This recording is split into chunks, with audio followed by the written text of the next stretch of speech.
ìdààmú tuntun dé bá Peter Obi, kóòtù kọ̀ láti gba orúkọ ẹgbẹ́ òṣèlú rẹ̀ wọlé. Ilé-ẹjọ́ gíga ìjọba àpapọ̀ tó wà ní Lọ́kọ́jà ti fagilé ìdájọ́ rẹ̀ tẹ́lẹ̀ nínú èyí tó pàṣẹ fún àjọ elétò ìdìbò ilé wa Independent National Electoral Commission (INEC) láti forúkọ ẹgbẹ́ Nigerian Democratic Congress sílẹ̀ gẹ́gẹ́ bí ẹgbẹ́ òṣèlú lórílẹ̀‐èdè yìí. Adájọ́ Issa Dashin tó ń gbọ́ ẹjọ́ náà sọ pé ìdájọ́ àtẹ̀yìnwá náà kò bá ìlànà òfin mu nítorí wọn kò gbọ́ àwíjàre gbogbo àwọn tí ọ̀rọ̀ náà kàn kí ìdájọ́ náà tó wáyé. Ìdájọ́ tuntun yìí tẹ̀lé ìgbésẹ̀ ẹjọ́ tuntun tí ẹgbẹ́ Peace Movement Party (PMP) gbé wá sí ilé-ẹjọ́.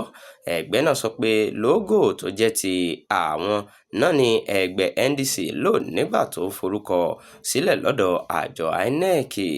Gẹ́gẹ́ bí adájọ́ náà ṣe sọ, ó yẹ kí gbogbo àwọn tó ń sọ mọ̀ nípa ìjọ náà ní àǹfààní láti sọ tiwọn kí ilé-ẹjọ́ tó gbé èyíkéyìí ìpinnu rẹ̀ kalẹ̀.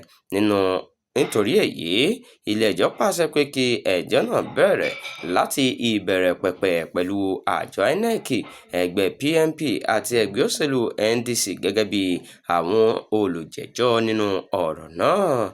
Adájọ́ Dashin tún pàṣẹ pé kí gbogbo nǹkan padà sí ipò tí ó wà kí ìdájọ́ oṣù Kejìlá ọdún 2025 tó wáyé títí di ìgbà tí ilé-ẹjọ́ yóò fi parí ẹjọ́ náà.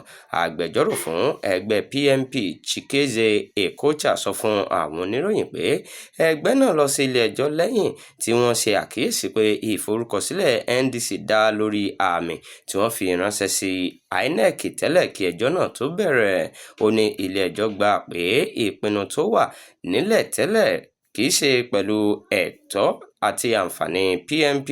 Nítorí náà ni wọ́n ṣe fagilé ìdájọ́ ọ̀hún tí ó sì pàṣẹ fún INEC láti má ṣe fi orúkọ NDC sílẹ̀ gẹ́gẹ́ bí ẹgbẹ́ òṣèlú.